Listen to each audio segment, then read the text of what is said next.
আল্লাহ তাআলা বললেন, ইয়া আইয়ুহাল্লাযীনা আমানু, ওহে বিশ্বাসীরা, ইন জাআকুম ফাসিকুম বিনাবাইন ফাতাবায়ানু, কোনো পাপাচারী যদি কোনো নিউজ নিয়ে আসে, বিশ্বাস করার আগে নিউজটা যাচাই করে নিও।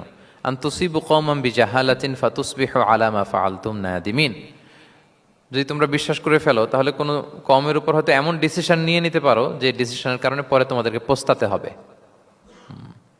তাহলে 3 নাম্বার ইনস্ট্রাকশন হচ্ছে, নিউজ একটা শুনলেই বিশ্বাস করা যাবে, এটাকে ভেরিফাই করতে হবে। কি করতে হবে? You have to verify and cross check the authenticity of the news. নিউজটা সঠিক কিনা আপনাকে ক্রস চেক করতে হবে, শুনলেই বিশ্বাস করা যাবে না। এটা বর্তমান সময়ের সাথে অনেক বেশি প্রাসঙ্গিক। এত হোক্স নিউজ এখন, এত রুমার্স, এত ফেক নিউজ সোশ্যাল মিডিয়াগুলোতে, ইভেন মেইন স্ট্রিম মিডিয়াও যা প্রচার করে সবই যে আপনি বিশ্বাস করতে পারবেন তাও না, ওইটাও একটু ক্রস চেক করে নিতে হবে। এদেরও কিছু প্রোপাগান্ডা থাকে আবার, হ্যাঁ, এরাও নিউজকে এমনভাবে অনেক সময় করে তাদের সুবিধার্থে। সো আপনার চোখ কান খোলা রেখে অনেকগুলো নিউজ একসাথে মিলিয়ে তারপরে বিশ্বাস করতে হবে। কিন্তু আমাদের সরল মনা অনেক ভাইদের যেটা হয়, ফেসবুকে একটা কিছু দেখে আমরা মনে করি যেটা সঠিক, ফলে কি করি? শেয়ার দিয়ে ফেলি। কি করি? শেয়ার দেই।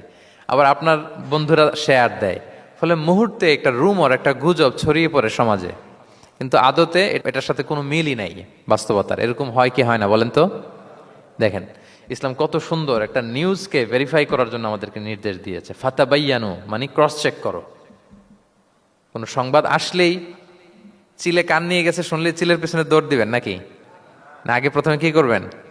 একটু দেখে নিতে হবে যে আসলে কি কান নিয়ে গেল না রয়ে গেল। এই আয়াত নাজিলের একটা প্রেক্ষাপট আছে, সেটা কি? 5ম হিজরিতে বনুল মুস্তালিকের যুদ্ধে যখন আল্লাহ হাবিব সাল্লাল্লাহু আলাইহি ওয়াসাল্লাম জয়লাভ করলেন, বনুল মুস্তালিকের সবাই মুসলিম হলো। রাসূল ইসলাম তাদেরকে দিনের দাওয়াত শিখিয়ে বললেন, বছর শেষে তোমাদেরকে জাকাত পে করতে হবে, আর জাকাতের এই টাকা নেয়ার জন্য আমি একজনকে পাঠাবো বছর শেষে। তো বছর শেষে তিনি বনুল মুস্তালিকের যে লিডার হারিস ইবনে মিরারের কাছে আল ওয়ালিদ ইবনে উকবা নামে জাকাতের কালেক্টর এক সাহাবীকে তিনি পাঠালেন যে যাও তুমি যে জাকাত নিয়ে আসো।